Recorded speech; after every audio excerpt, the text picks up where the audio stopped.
This is a momentous day. All of you have agreed to work together to develop this remarkable new drug. We have never before sat around a single table with a single purpose in mind.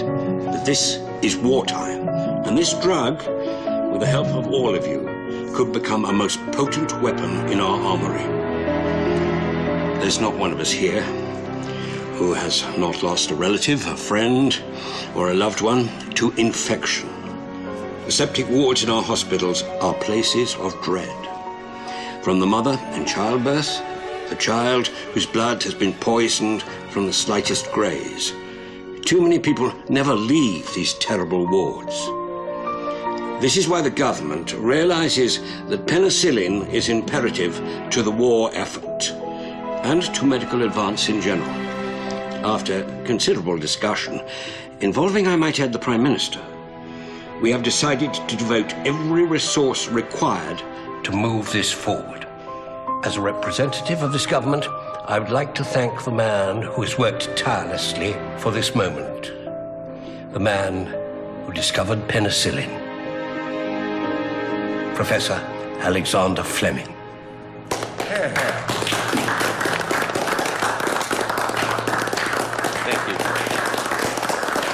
Thank you. Thank you very much. Thank you very much. Thank you. Thank you so much. Very kind. Thank you.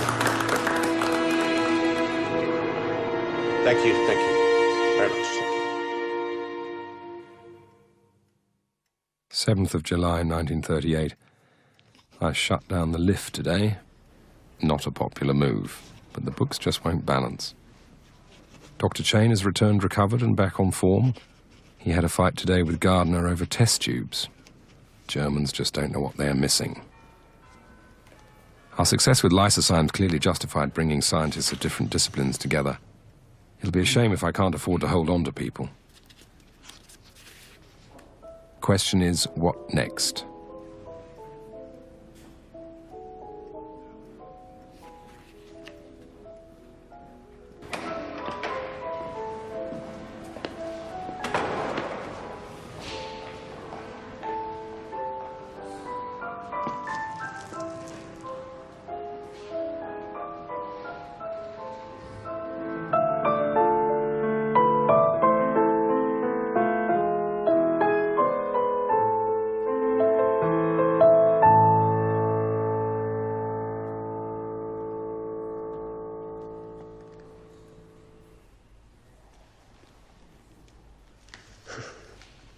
It's been tuned.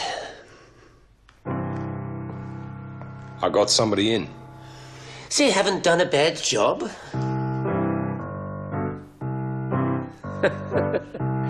I used to play this with my sister in Berlin.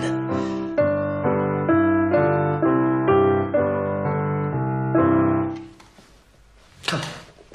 No, I've got spades for hands. But look what you can do with your hands when it comes to dissection.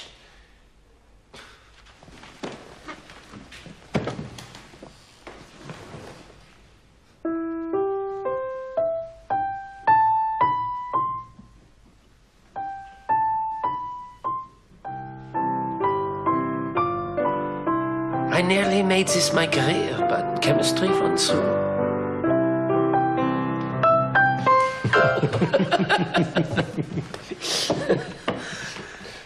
So what's next then, after lysozyme? Well, I have been thinking about pursuing antibacterials. What about this? There's an article in here by Papakostas and Gatte. Describes how fungi and yeast can destroy bacteria. I thought we might have another look at it. You think fungi releases enzymes? You tell me. Yes, why not? It's virgin territory from a chemistry point of view, and of course, it has fascinating possibilities for pathology. You see, I've always thought nature creates disease. Somewhere she's provided the antidote. It speaks to you. Here.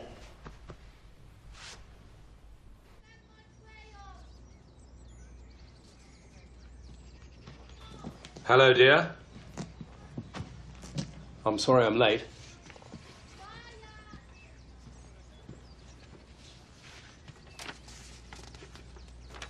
My dear Ethel, I have to tell you the sad news. We've lost little John. Oh, God. Meningococcal infection. He was the same age as Pac. Oh, God, your poor sister. Can't we get home? Well, it'd be difficult to get away right now. And anyway, it looks like war is around the corner. We might get stuck there. Sometimes I wish I'd never left. Well, I'm sorry you feel that way. If only I could get back into doing something. Being a doctor, I had a purpose. You have a now... purpose now, Ethel. You're bringing up your children. You're a fine mother. You don't listen. You never listen.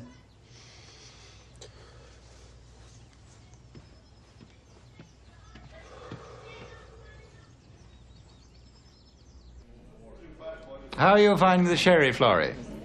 Rather a fine amontillado. Thought we'd bring it up and drink it while we still could. I presume I'm meant to say splendid. Would you prefer beer? Laurie, good to see you. Mellenby. Your Dr. Chain was at high table last night. Bit of a character, isn't he? Likes the sound of his own voice. Well, at least he's got something to say. Isn't he worried about his family in Germany? Extraordinary he didn't bring them over here with him. I think it's hard to get them here. He doesn't talk about it much, but yes, I think he is rather worried. Ah, this is Norman Heatley. Sorry I'm late. Heatley, this is Professor Treadwell. Edward Mellenby of the Medical Research Council. Let's get you a drink. How to do? Professor. Are you gate-crashing the party, Dr. Heatley? Oh, it's my fault. Thought you might like to meet some people. Ah, the microchemist. Yes, I've heard about you. Nothing bad, I hope. You know you're part of Florrie's great plan. Pathology mixed with chemistry. Oh, we won't get anywhere without it. Florrie's brought together an extraordinary array of young scientists, all different disciplines. And they're beginning to get some interesting results. Yes. I read your article on lysozyme, an antiseptic found in tears. About 100 names underneath it. Is that the modern approach? Why don't you and your team of collaborators concoct something useful for once? How about an antidote to fascism? Any thoughts on what you're going to do next? Well, How about poisonous gases and their effects? You could steal a march in the European universities. Sulfonamides, that's another thought. sulfonamides are toxic. Have you seen their side effects? Gases is a possibility, but Chain and I are thinking of looking into antibacterials. Didn't you do that with lysozyme? Interesting research, but a dead end clinically. You know, the Aboriginals have always said you can cure wounds with fungus found on the shady side of trees. Oh, for God's sake, Florrie. Well, they've been around longer than us. And they're not exactly known for scientific advances. Dirt is the enemy. If Lister proved nothing else, he proved that. The thing is, some fungi do work against bacteria. Superficial infection, maybe, but... There's mould that Chain's been researching. And the old duffers on the MRC aren't going to give you a grant for cultivating mushrooms. No. Find something that sounds progressive and modern. Do that. I'll find you the money.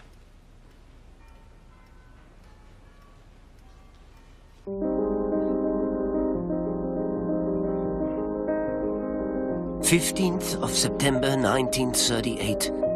Florrie says that Mellenby will give us money if we work on poisonous gases.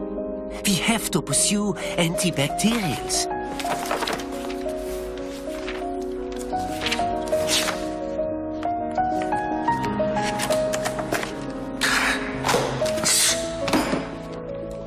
I found a paper by Professor Alexander Fleming from 1929 which documents a mold he called Penicillin.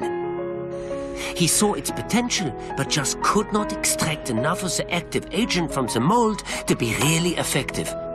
This will be our challenge.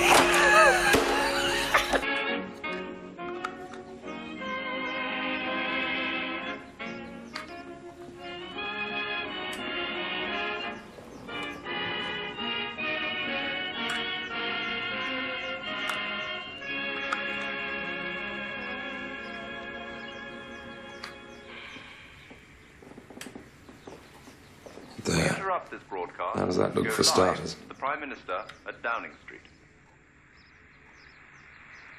This morning, the British ambassador in Berlin handed the German government a final note stating that unless we heard from them by 11 o'clock, that they were prepared at once to withdraw their troops from Poland, a state of war would exist between us.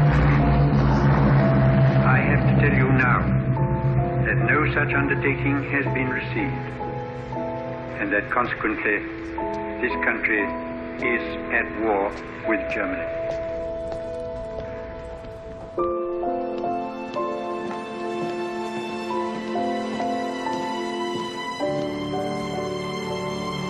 I should not have to put up with this in Germany, the imbeciles.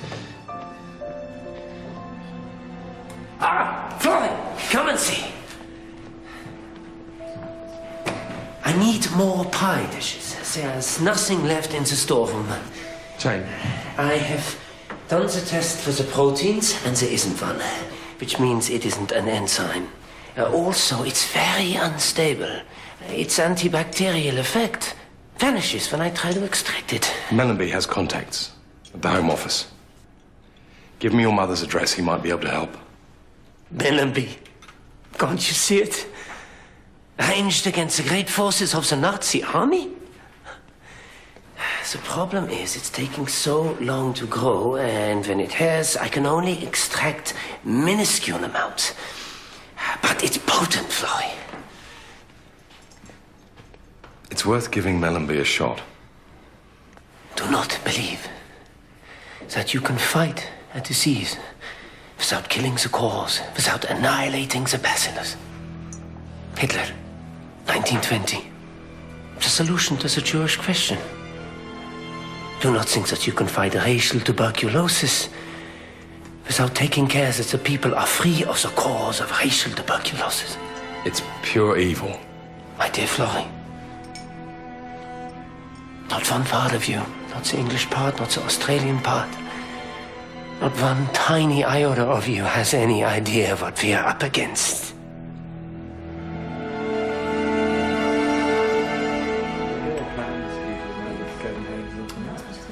Well, I haven't really thought about it yet. I wanted to give you all the news. Well, by the skin of its teeth, the Dunn School is staying open for research and for teaching, so classes will continue as normal. I've agreed to run a blood transfusion team from here, and we'll be consulting with the government on poisonous gases. Research budgets, though, are going to be very tight, and I'm afraid the application for intestinal work has been refused. So, Dr. Gardner, Dr. Jennings, I know that puts you out of a job, but I do want to try to get you onto something else. As most of you will have heard, Dr. Chain is working on an antibacterial, penicillin. I want to go all out on penicillin. I'm going to apply for a large research grant. Are the MRC behind it? And when we get the money, we're going to need bacteriologists, so both of you, please, if you wouldn't mind staying put for the time being. You can count me in. Charles? Of course. Heatley, could I have a word? What are you going to do now you can't go to Copenhagen? 3 years funding out the window. That's me scuppered. Well, not necessarily. How about you stay here working on a different research project? Penicillin, you mean? Well, Fleming gave up on it because he couldn't extract enough penicillin from the mould juice that it grows in, and Chain's having the same problem. It doesn't help that he hasn't got enough of it to work with. The cultures are growing abysmally slowly. And that's where I'd come in. It suits your skills perfectly. I don't mean to be difficult, but I think Dr. Chain has a rather more singular approach than I do. Well, how about this? You work beside him, but for me. You report to me. You'll tell Dr. Chain? Yeah, don't worry. I'll square it with him. Be good to have you on board. Thank you. Dear Mellenby, I enclose some proposals that I think may be profitably carried out by the research team at the Dunn School. They pertain to penicillin. Professor Fleming proved that penicillin kills bacteria in a test tube. Amongst others, those bacteria that cause gangrene, meningitis, and septicemia. However, he did not test penicillin's efficacy in a living organism. I hope that you and the MRC will recognize the huge potential for such a project. I know that you do not approve of our direction, but we feel that we're closer than any of our predecessors to unlocking penicillin's secrets. The yeast extract has cut the fermentation time in half to 10 days, and keeping the broth warm helps the yield. Impossible in this building. Well, it's either the heating that goes or us. But we're very short of containers. Did you do that? My father used to mend china. Ideally, we need flat ceramic vessels about this size. There's no money, I'm afraid. Mellenby hasn't come through with funding. You have to keep scavenging. How are we doing with extraction? 1 milligram. Well, Mellenby won't like it, but how does this sound? Since the last Rockefeller grant in 1936, the Dunn School has thrived.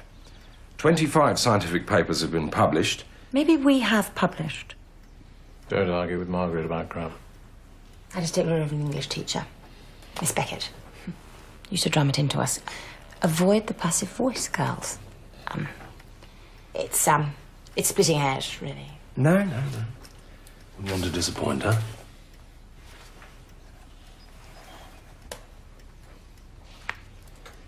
Since the last Rockefeller grant in 1936, the Dunn School has thrived. We have published 25 scientific papers and advanced the relationship between biochemistry and pathology. That is the position in 1939 we have arrived at. It's just you can't have a preposition at the end of a sentence. Miss Beckett would be turning in her grave. Afraid so. A full 360 degrees.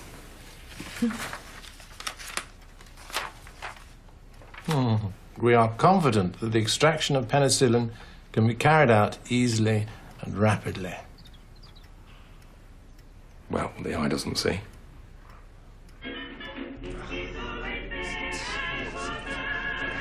Need a beaker.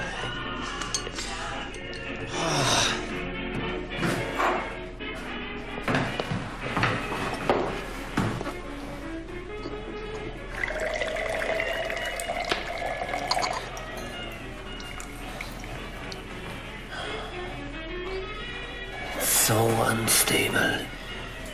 Heatley, come over here. I'm busy at the moment, Doctor. I need you. Now!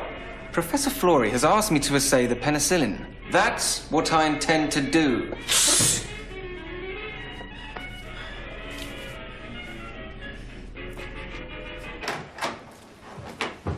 It evaporated overnight in the freeze-drying machine. A whole week of supply ruined. I asked Heatley to help me to build it. He refused. On your say-so, apparently. I've been testing the strength of penicillin, Professor. It's true I gave Heatley free rein. So you admit you had an agreement? But you didn't tell me. I want everyone to play to their strengths. You call it a strength? To go behind my back? I won't be treated like this! It was the only way we have the faintest chance of actually achieving anything. The MRC want me to cut back on research. I've received no response from the Rockefeller about money, and you can't do the one thing you're being paid to do, which is to extract the bloody stuff. I didn't realize you were under so much pressure. We need more volume. We've got a grain of sand. We need a beach. Let's break it down.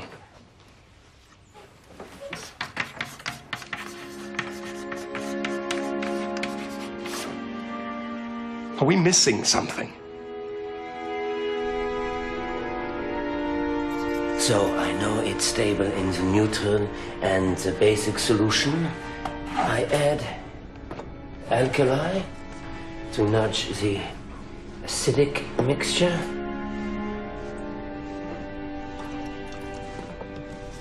Back to neutral. Test it. pH 7. Exactly. Since the active penicillin moved from the water into the ether. And? 3 milligrams. Well, it's an improvement. How about a basic back extraction? Chemical yo-yo. Penicillin into one solution, then quickly into another. What do you mean? Well, if penicillin can be extracted from a neutral buffer of water into ether, and you've just seen that it can, I don't see why it shouldn't be possible to transfer it out of the ether into a water-made alkaline. That way, it should retain greater potency. It won't work. Try it.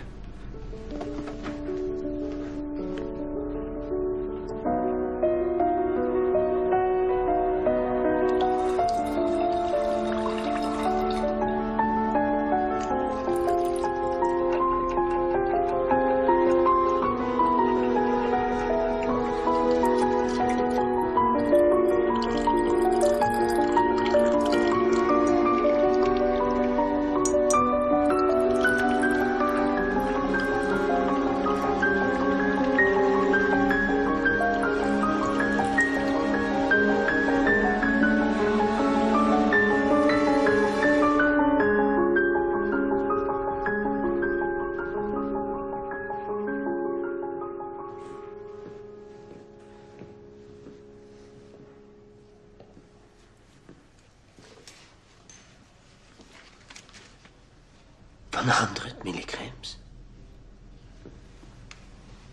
It's not possible. Beginner's luck.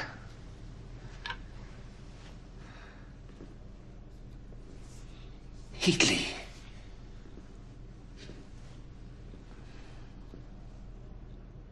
Well done. Yes?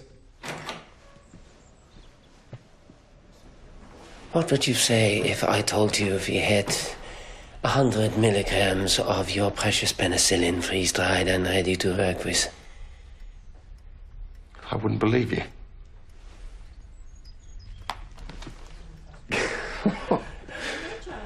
You little beauty. Look. Well, all in all, this hasn't been a bad day. The Americans have got back to us. £1,250 per year for up to 5 years to develop penicillin. Very, very good news. Well done.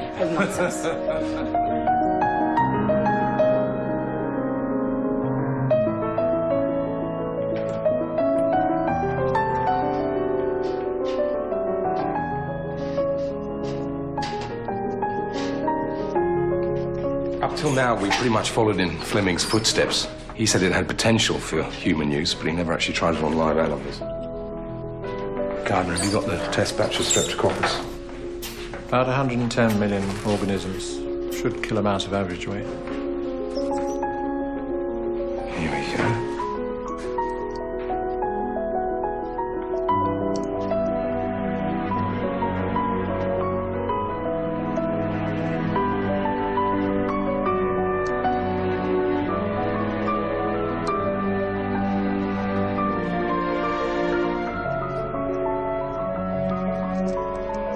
In an hour, we'll give groups A and B the penicillin.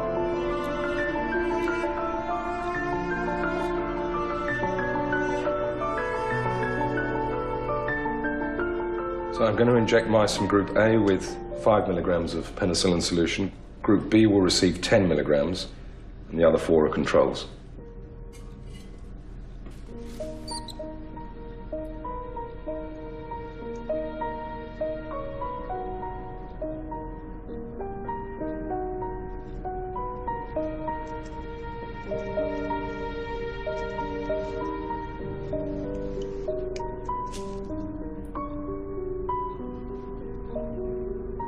Group B, they'll receive the 10 milligrams only.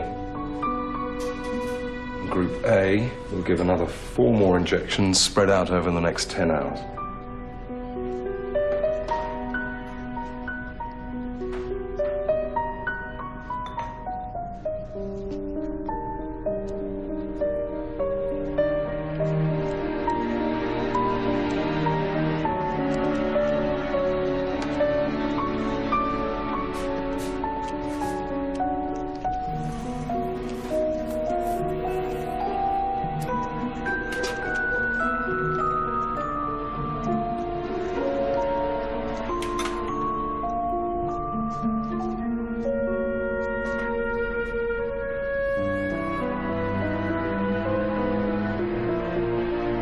8:30. One of the control mice has begun to look a bit peaky. 10 p.m. Both mice in Group A are well. Group B pair, one is in good condition, cleaning itself and eating a biscuit. The 4 controls are the worse for wear. Their breathing is laboured and they're looking very sick.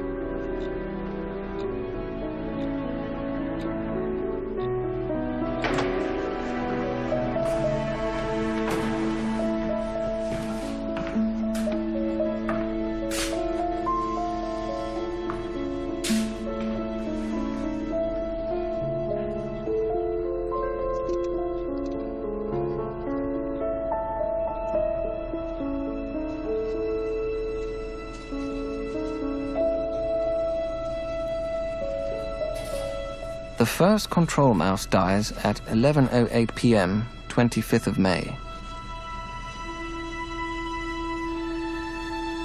All the penicillin mice seem well.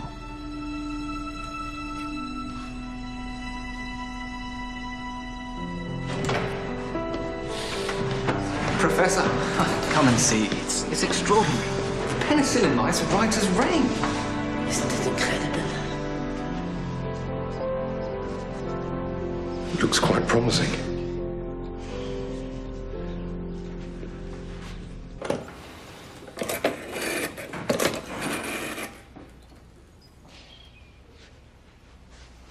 Dr. Jennings, it's Professor Florey. Come in if you want to see a miracle.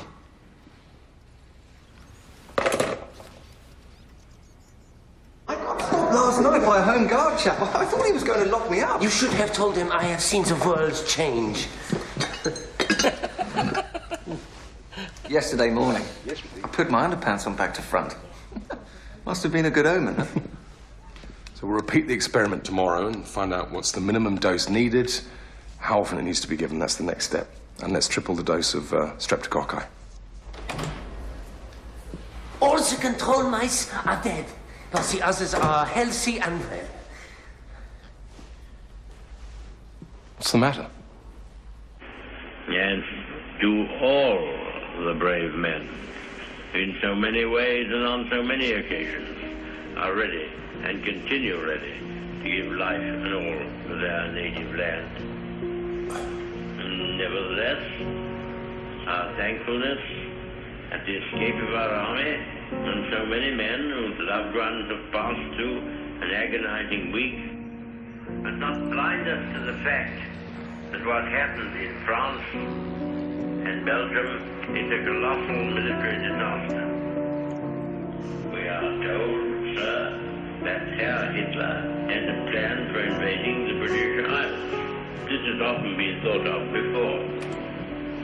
Sir, I have myself full confidence that if all do their duty, if nothing is neglected, and if the best arrangements are made, as they are being made, we shall prove ourselves once more able to defend our island home, to ride out the storm of war, and to outlive the menace of tyranny, if necessary for years, if necessary alone.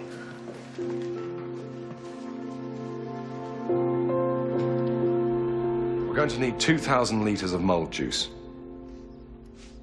We're only managing 100 litres a week at the moment, Professor. You're going to have to double that, or quadruple it if you can.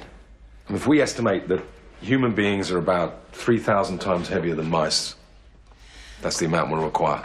Humans? It's obvious what we have to do now. We have to set up clinical trials. Where? At the Radcliffe Infirmary. I know people there. And who is going to do them? We are. But, Florey, we're research scientists, not doctors. We still don't fully understand what kind of impurities there are in penicillin. Have you discussed this with the MRC? Not yet. We're sitting on something that could save lives. We've all seen the casualty lists from France. I'm going to talk to Heughan at the Radcliffe Infirmary. And in the meantime, Garner, you're quite right. Let's find out everything there is to know about penicillin. Let's not get caught out. Chain, we must have that chemical structure and pure penicillin. We need to find out everything about penicillin's antibacterial strength. And Heatley, more than anything, we need volume.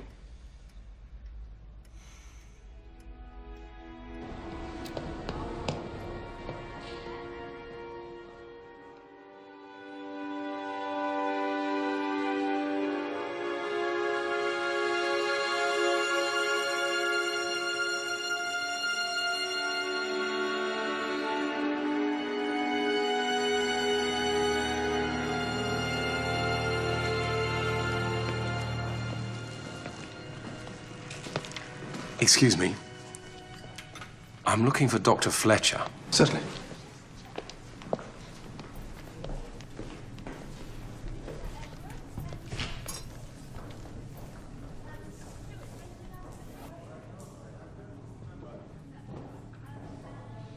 You've drawn the short straw? All junior doctors have to do a 6-month stint. Did Dr. Cairns tell you why I'm here? You need a volunteer. We're doing some research into an antibacterial. I'm afraid I can't pay at all. And not a problem.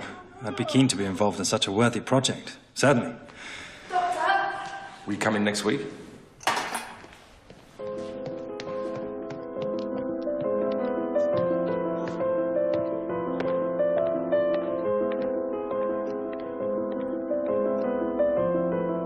Two scientists from Wellcome came along last week.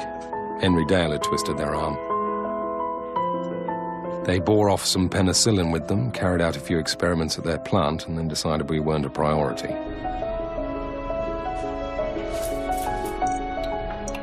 It hasn't stopped the team. Heatley's coming up with ever more ingenious schemes to increase output. Chain and Abrahams have been working on purification. They've managed to separate crude penicillin in its ether, resulting in several distinct bands according to their absorbent properties. For all that, and the Rockefeller money, we're still working hand to mouth. The Lancet article is ready to publish. We hope that presenting our outstanding results will convince a pharmaceutical company to come on board and help move this along.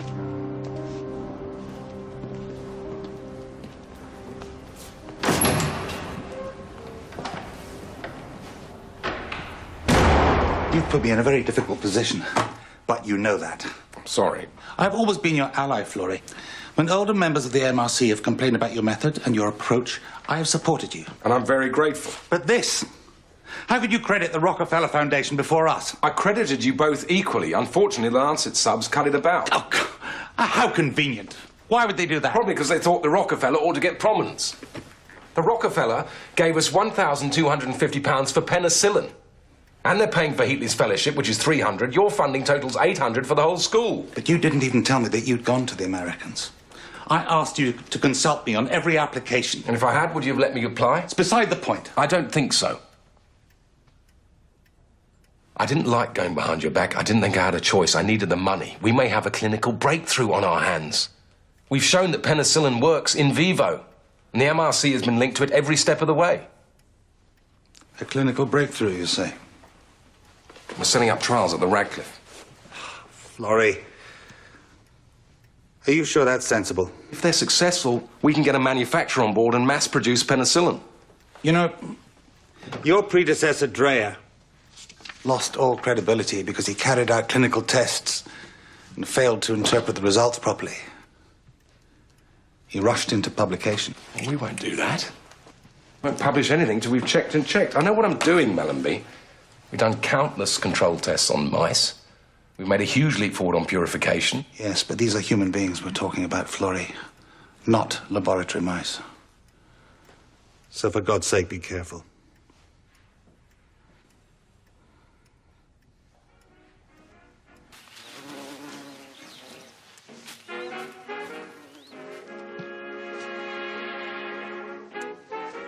What are your plans for the weekend, love? I'm working Sunday.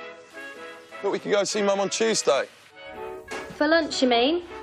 Yeah, why not? Ah, damn. Are you all right? Yeah, just caught myself, that's all. Is it bad? No, it's nothing. Let me have a look. Ah, I've got something I can put on that. Oh, don't fuss, Janet. Albert Alexander scratched himself on a rose thorn. He came in 3 weeks ago with a bad streptococcal infection. I drained the abscess, started montrontosil. It damaged his liver. Apart from that, it had no effect. Septicemia has taken hold, and there's nothing else we can do.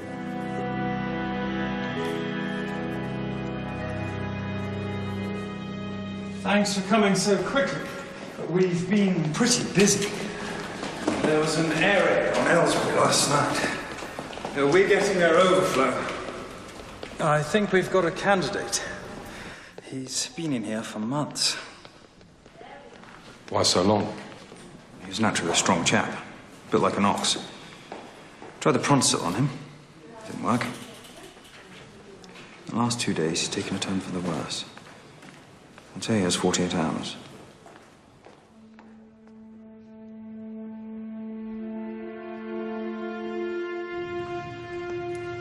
So, we're going to give him 200 milligrams of penicillin, followed by 100 milligrams every 3 hours. Go ahead, Dr. Fletcher.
Why aren't you at the hospital?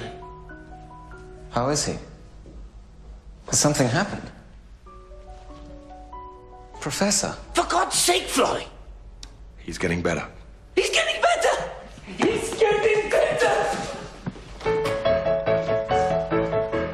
What's happened? He's no longer just shouting pus. The swelling's going down. He even squeezed my hand.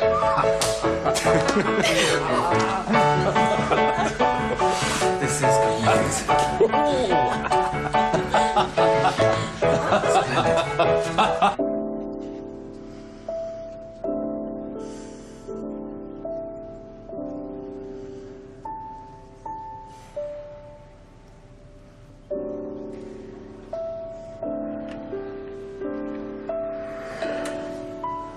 Love? Hello, Janet. You look bloody awful.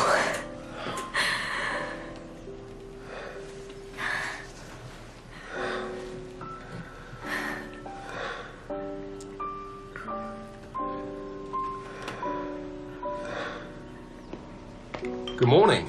How are you feeling, Albert? I walked down the corridor this afternoon, getting my appetite back. I can taste this. Not that I necessarily want to. Well, it sounds like you're on the mend. This is your last dose. Good.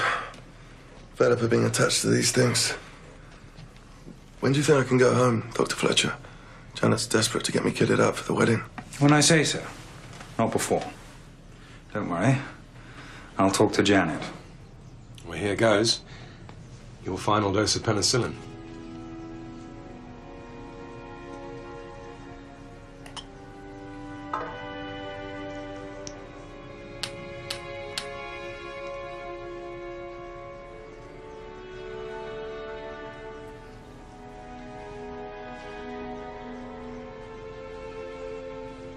We must bombard the pharmaceutical companies.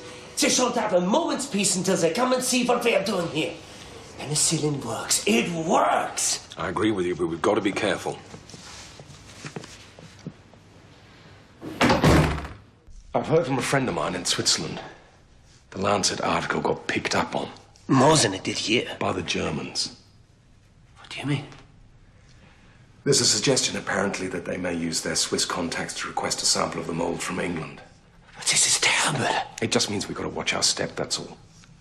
We have to be thoroughly sure of our people. We need to vet any new employees, keep an eye on anyone coming through the door of the Dunn School. And we mustn't send mould out to anyone. The Germans have the most sophisticated chemical industry in Europe. Sulfonamides came from Germany. Yes?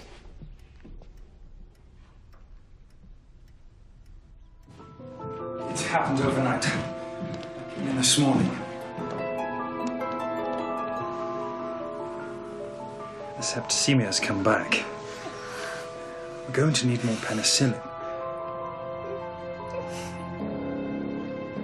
If we give him 500 milligrams now, and another 500 every hour. We don't have any more. Completely out. He's gonna die, isn't he? After all this.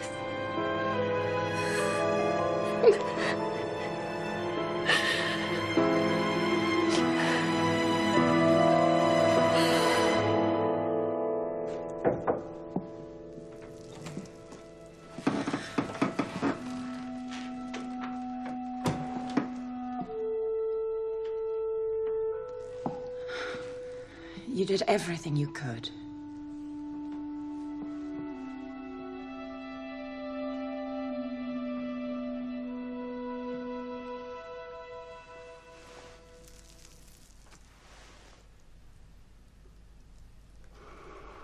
We found out something from Alexander's death. We have to keep the course of penicillin running longer than we thought. We won't make that mistake again. Again? Are you sure that's sensible? We miscalculated, I know that, but it doesn't mean we have to stop what we're doing.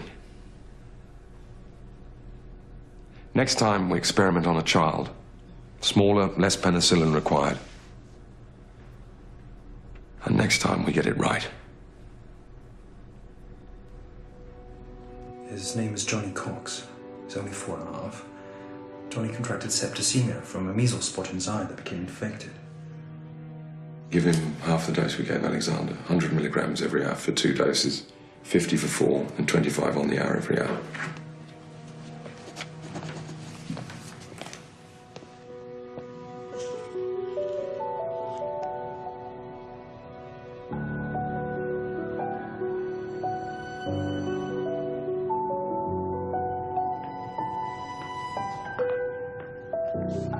There are no guarantees, Mr. Cox. The last patient we tried this drug on didn't make it. You aren't promising a miracle. I understand that. But I have to give my boy this chance.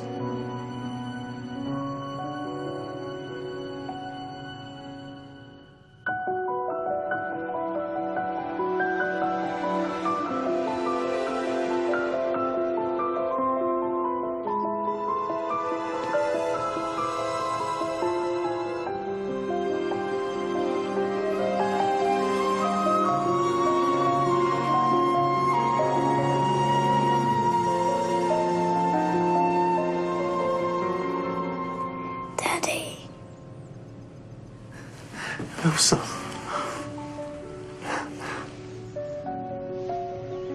You all right? Good boy. I'm so worried about you. You've been very poorly. But you're getting better now. Well, they used to be made of wood. Then someone said plastic, let's try that. Theory followed through. See? Progress. You have a go.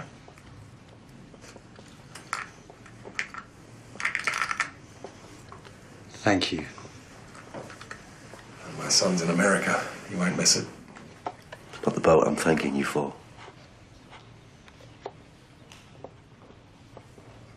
Pack and Egg are flourishing. Paquita is a great credit to your and Ethel's careful upbringing. Listen to this. New Haven Journal and Courier. Amongst the evacuees, Paquita Flori, 10, travelled to New Haven with her 5-year-old brother, their mother and father remaining in England. En route to the community centre, with great delight, she read a comic book purchased in Montreal, while brother Charles amused himself by pulling on the bell cord. Asked if she liked the comic, Paquita said, "Oh yes, you see, Mother and Father never allow me to read them at home." Well, she seems to be bearing up.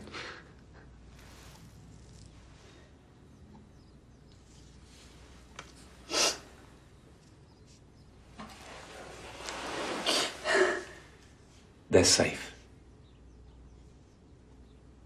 And they're with John and Lucia. Things couldn't have worked out any better.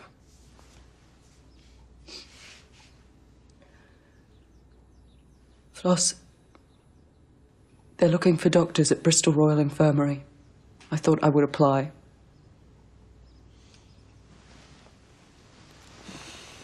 When the children were here, it made sense to stay together.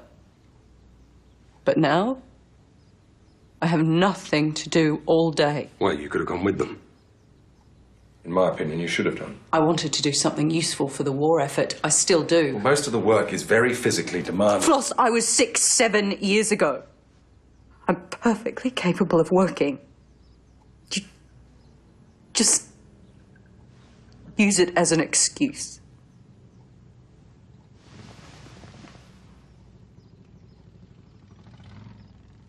I wanted separation.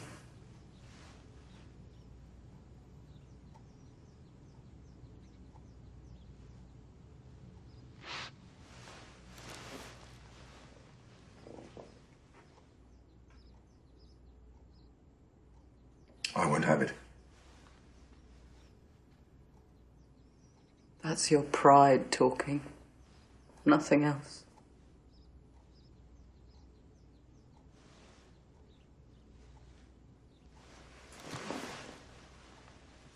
What we have together, it's not what we hoped it would be, is it?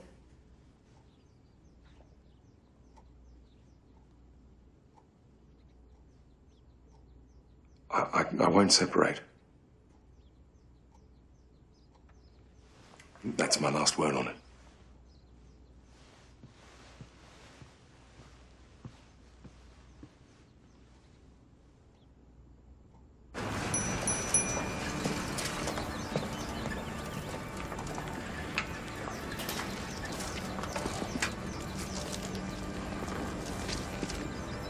Can I help you?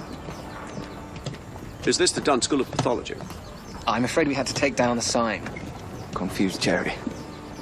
I was looking for Professor Florey. I do hope he's here. Trains these days from London to Oxford. A bit difficult. I'll go and see. Oh, who shall I say? Alexander Fleming.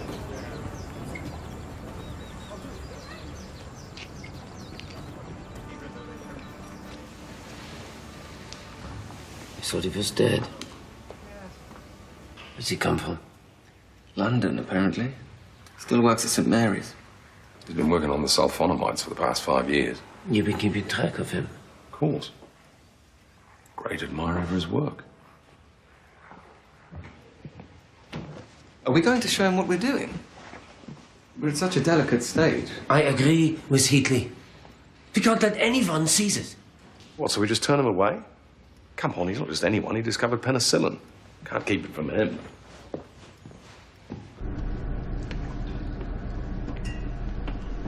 The culture vessels are stored at a constant temperature for 2 weeks before they're harvested. And this is where we seed and grow the mold. This is Ruth and Megan, our penicillin girls. Hello. Hello. Over here's the back extraction machine. Extraction.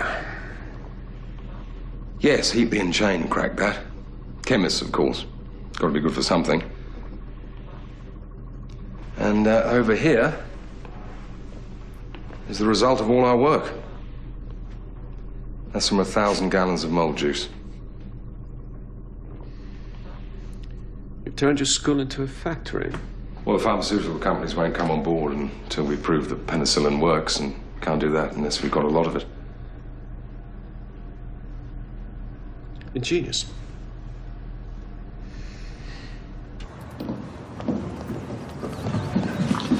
Thanks. Well, he was chatty. did he come for, anyway? To see his old penicillin? And to weep its envy, because we have made it work.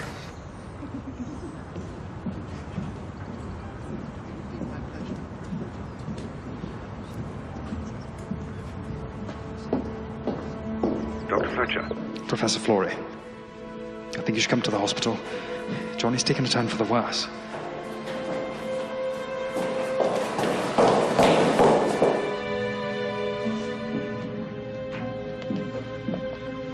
It's too late. At 1 a.m. he vomited and had convulsions. His temperature rose to 106. He slipped into unconsciousness. Died 10 minutes ago.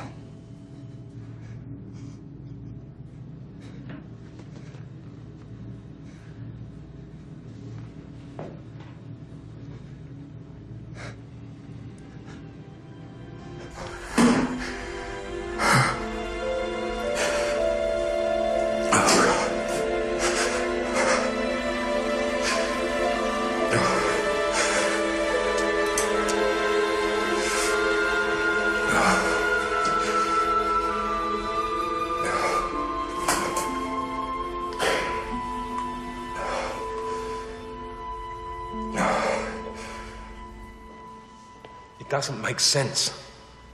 We treat him for double the time we treated Alexander.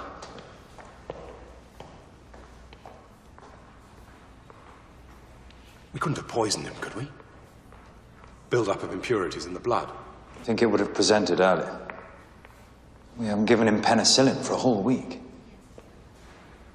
Well, it might not be anything to do with the penicillin at all. An infection like that weakens the body tremendously. He was only a child.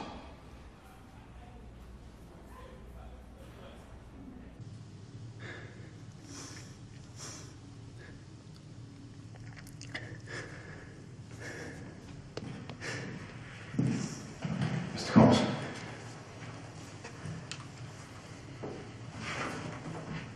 It's all right.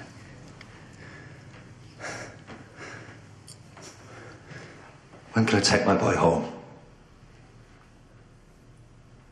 We need Johnny for a little longer. We'd like to take a look inside him and find out why he died. I don't understand.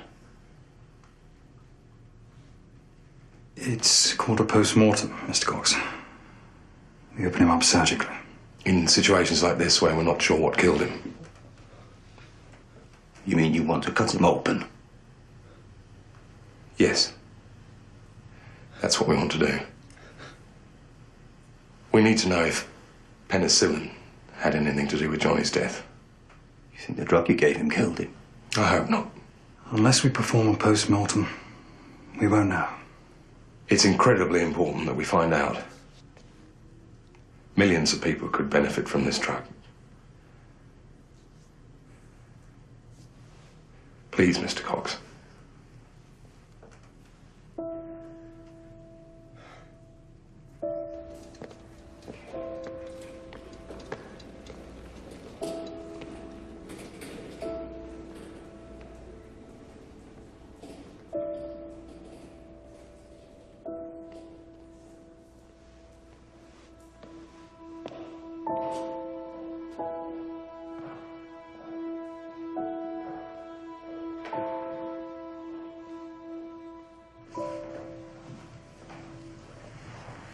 Mr. Cox, we've had the results.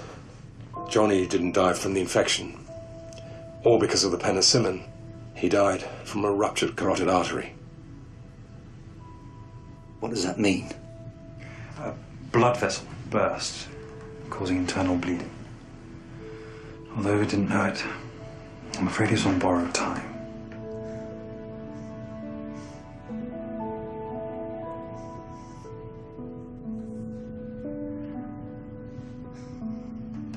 Keep going with the drug. Don't let Jerry get their hands on it. Keep it for our boys.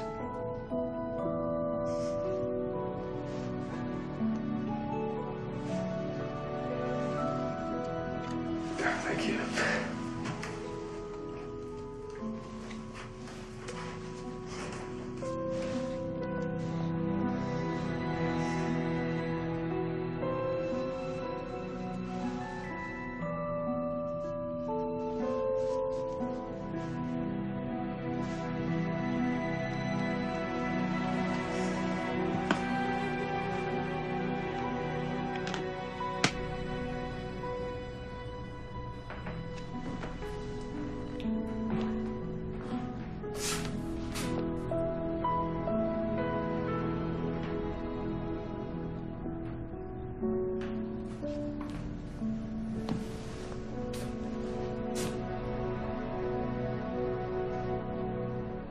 Why don't we treat more patients, but with less acute illnesses?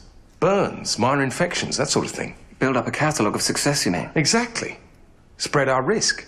That way we'll get the pharmaceutical companies on board. Yes. Would the Radcliffe help us? I don't see why not. Of course they will.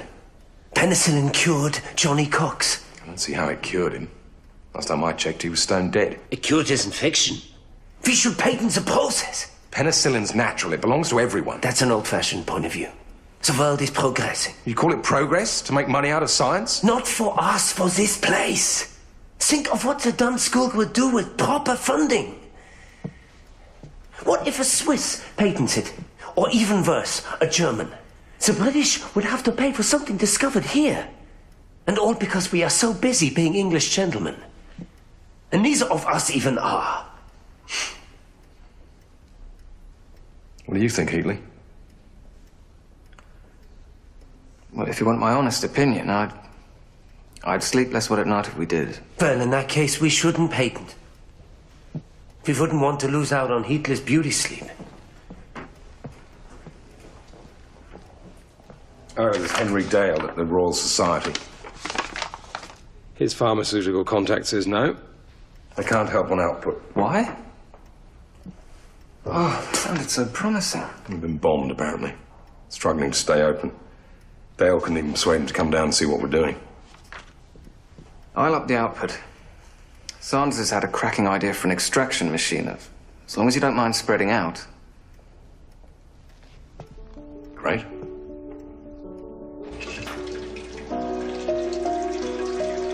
Sanders is a genius. The apparatus he has constructed, with only a little help from myself, includes a bronze letterbox, a couple of aquarium pumps, and 6-foot bathtubs.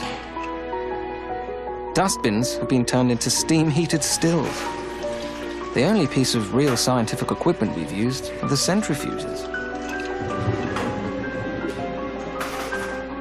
This means we can just about produce enough penicillin to set up a ward at the Radcliffe.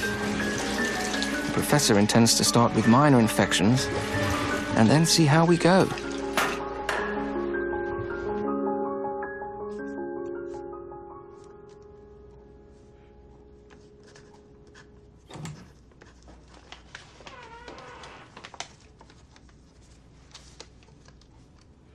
I'm sorry, supper's not quite ready.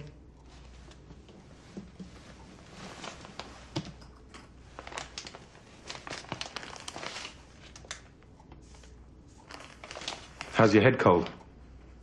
What? How's your head cold? Better. And it hasn't gone to my chest. Good.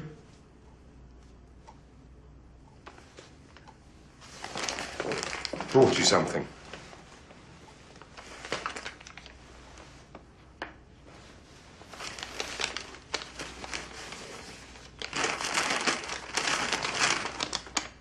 We're almost ready to set up the penicillin ward at the Radcliffe.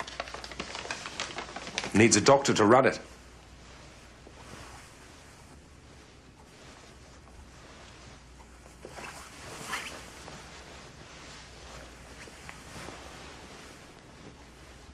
Fits? What? It fits you.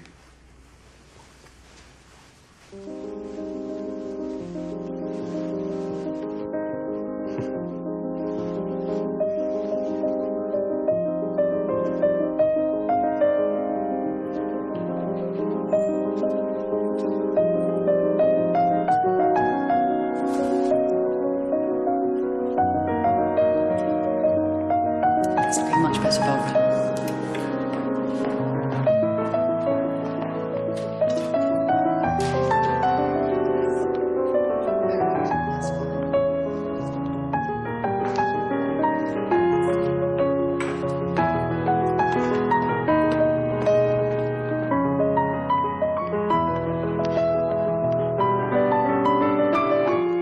We treated 11 serious illnesses and 140 localized infections. Had some fascinating case studies. We're drafting a paper. At this rate, the isolation wards will be closed, and I'll be out of a job. Hardly. There's never enough of it. Oh, I thought Professor Flory was talking to the Americans. He's in contact with the Department of Agriculture in Illinois. The idea is that they'll help to ferment it, but I imagine the Americans are concentrating more on building weapons. Help us! Please! Help us!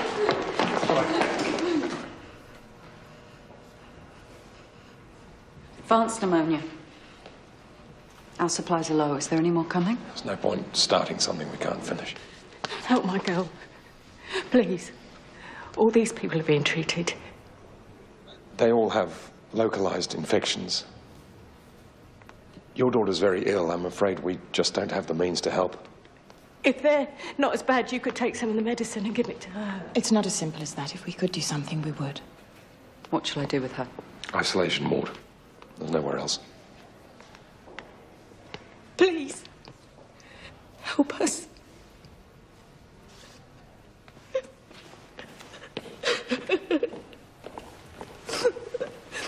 I'm so sorry.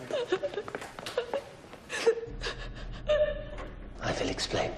Penicillin doesn't dissolve bacteria cells like an enzyme.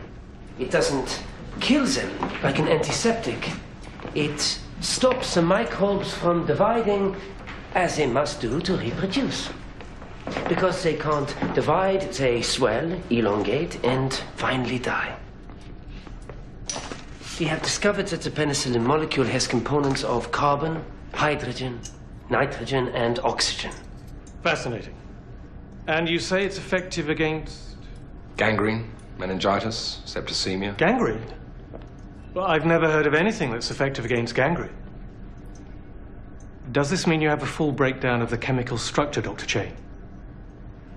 Not entirely. And we can't help you, I'm afraid.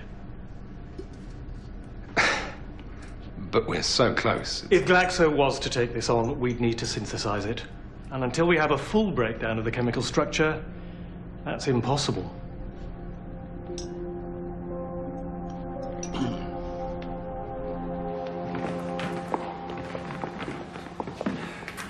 Goodbye, then.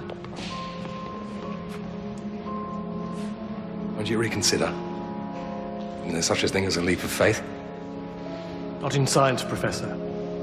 You, of all people, should know that. The cars are waiting. Look, you've seen what we're doing here. You've seen what we've achieved. You've seen there are people who are healthy and well at the Radcliffe because of us. There are people that are dying, and that's because of us, too. It's because we can't provide them with a tiny magic bullet of penicillin. Now, Florey. you could. But you choose not to. You sit on your hands and come up with spurious excuses.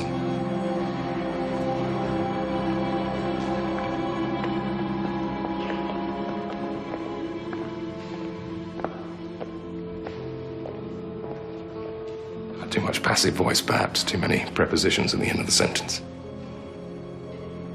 You need to get some sleep.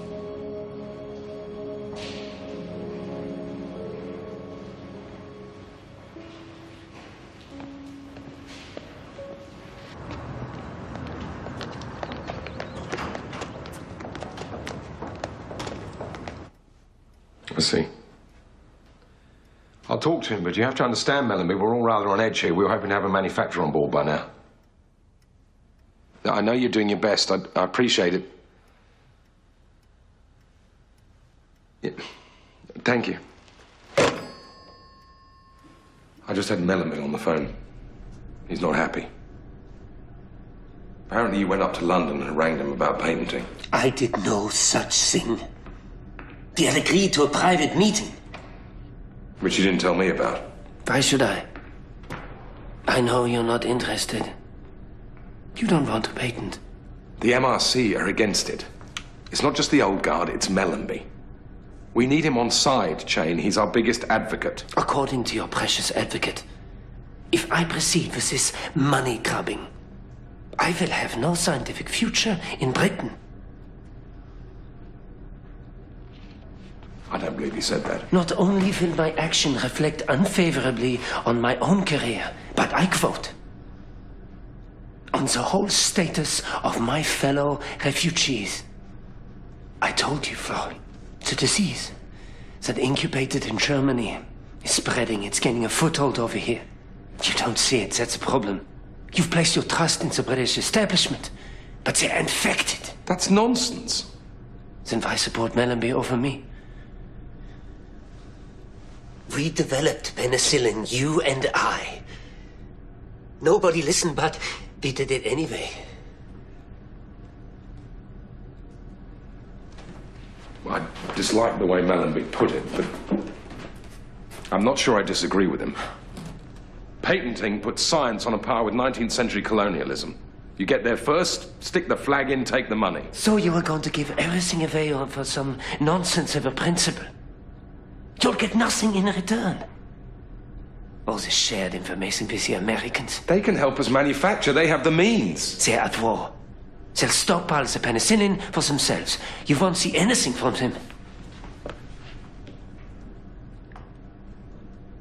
If we patent, no one will stand with us. Not the Royal Society, not the MRC. We won't need them. We will be able to stand on our own. But maybe you don't want that.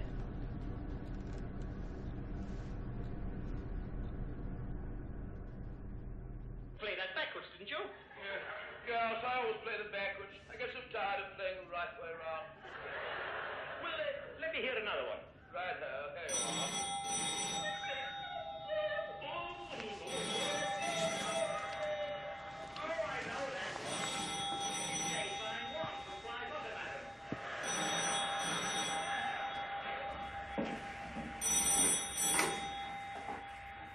Hello? Hello, Professor Florey. Professor Fleck? What can I do for you? Sorry to call you at home, but I need your help. Don't do it. Don't go to London. Ward's all well and good, but Glaxo saw it and didn't come on board, so we need a high-profile clinical trial that works. Does Fleming knows it? Discussed it with him, yes. He's going to take detailed notes. And can we publish them? Yes, he's agreed that we can include them in our clinical trials. There's nothing to worry about. Professor, what if this man doesn't recover? It's another black mark for penicillin, and, well, we're less able to deal with the fallout. Shouldn't we wait? Find another patient in Oxford. We don't owe Fleming anything. Never treated meningitis before. This could be a breakthrough trial. I think it's worth the risk.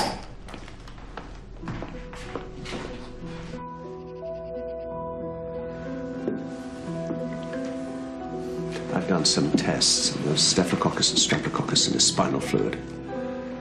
The sulfonamides won't work on that, of course.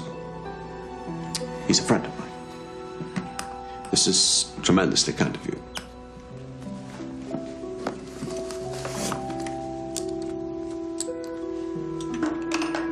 It's the least I can do. We have very little penicillin, but I'll gladly bring more in a couple of days. Thank you. You will keep me informed? Of course.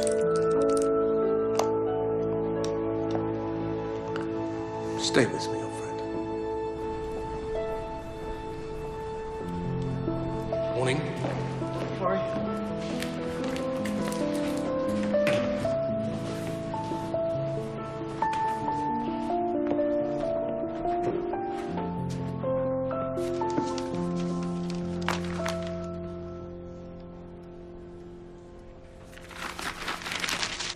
Listen to this. A 52-year-old man has made a miraculous recovery from meningitis with the aid of a new wonder drug developed by the eminent Professor Alexander Fleming. Experiments in a laboratory at St. Mary's Hospital, Paddington, are being made with a substance called penicillin. Cheek of it. Professor Fleming said yesterday, the production of the drug is very complicated, and the difficulties are great. Huh. The laurel-wreath for penicillin should be afforded to Alexander Fleming. Elm Ross Wright. Who's he? Yeah, it's Fleming's boss at St. Mary's. We need to respond to this. Do you think we should do a press conference of some sort? Open up the Dunn School, show them what we're doing. It's a good idea. St. Mary's are building a campaign. We have to fight back. The question is, can we publicize a drug that we can't supply? Ethically, where do we stand on that? Ethics went out of fashion when Hitler invaded Poland.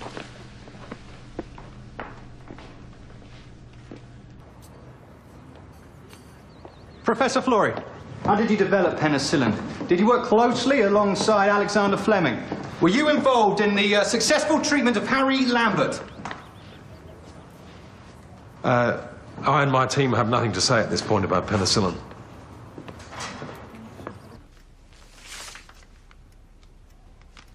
Dear Professor Florey, my daughter has pneumonia. They're trying to keep her breathing, but nothing's working. Please, can you give us some of your drug? Dear sir, my son sustained injuries in active service in the Air Force. We read about your new drug in the newspaper and hoped you could help him. If we could, we would. We'd help all the soldiers and mothers and fathers and children. Oh, Christ, it's pathetic. What was Fleming thinking? Let's answer them tomorrow. There'll be more tomorrow. Let's answer them now.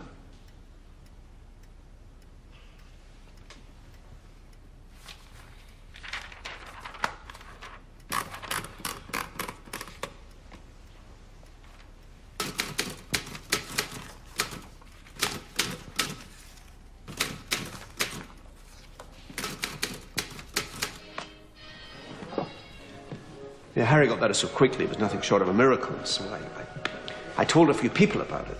We held back on talking to the press because we can't provide penicillin for everybody. And what's the point of us doing that if you go public? The thing is, the head of my department got wind of it. And it went straight to Lord Beaverbrook, who's one of the patrons of St. Mary's, and of course Lord Beaverbrook owns newspapers, so... But you and your team deserve the credit for this, and I'm prepared to stand up and say so. Well, let's not worry about that for the moment. The question is, where do we go from here? Go from here? Well, Beaverbrook's a member of the War Cabinet, isn't he? Can't we find some sort of silver lining to all this? We'll get him to push penicillin, you mean? People are desperate. They now know a miracle medicine's been discovered and they want some of it. And I don't blame them, do you? There's another chap, Andrew Duncan, Junior Minister for Supply. He's hand in glove for the factory boys, knows all the people in industry. And he says, boo, they jump. Well, then. I'm seeing him tomorrow. Shall I talk to him?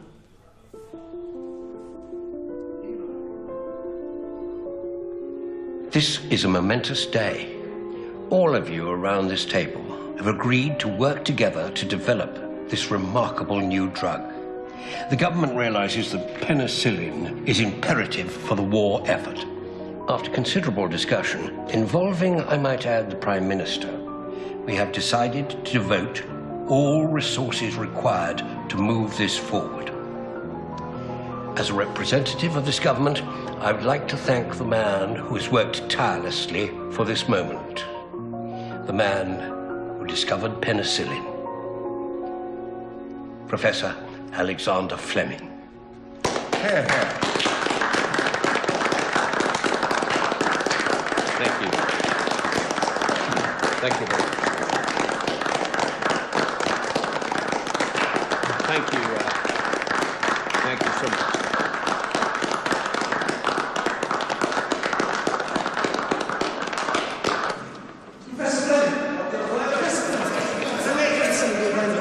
Will you be involved in government plans to make penicillin? What do you have to say about your great discovery? Tell us how you discovered penicillin, Professor Fleming. Well, it was an accident, really. I left a culture plate of staphylococcus in my lab over the summer break, and well, I was about to throw it out when I noticed that mould had grown on the culture plate, and most extraordinary, close to where the mould was, the bacteria had vanished. So I assumed that something in the mould was killing the bacteria. And no one else was interested in my discovery, but it fitted in with some of my other interests, so I decided to follow it.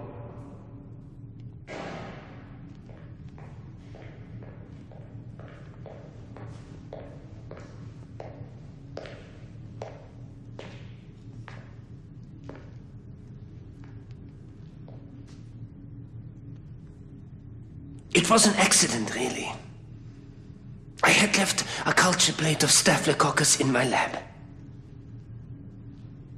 4 years. 4 years of scientific experiment. I know this didn't work out the way you wanted it to. What about you? Are you telling me you don't care that Fleming's walked off as a credit? I don't believe you. Of course I care. What's even more galling is that you warned me. But we know what we've done here. Doesn't change that. You're right, of course. We'll rise above it and be gentlemen. But you'll forgive me if tonight I go home and lick my wounds.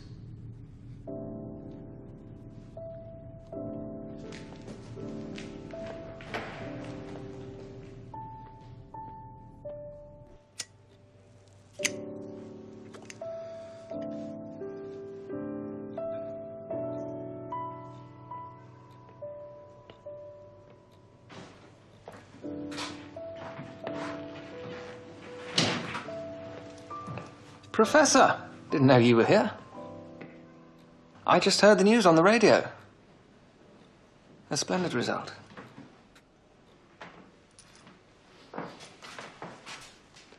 You never sleep, Heatley. Overrated, in my opinion.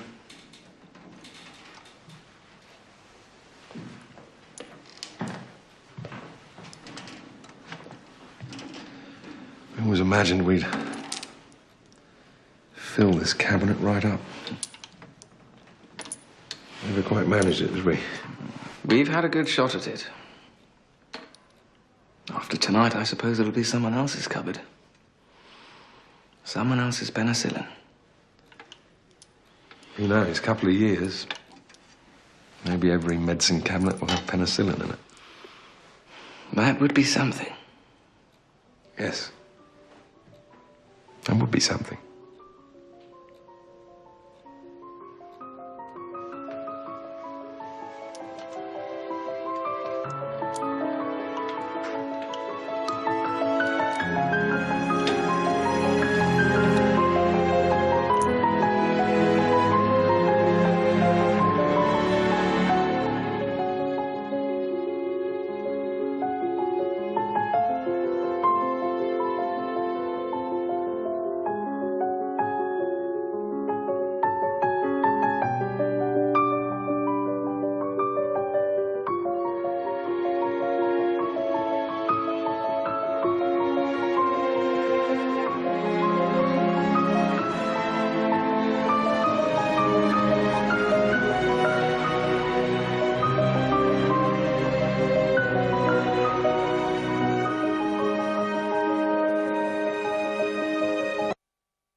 Coming up tonight, stay with us here on BBC4 as we head off to Aristotle's Lagoon next.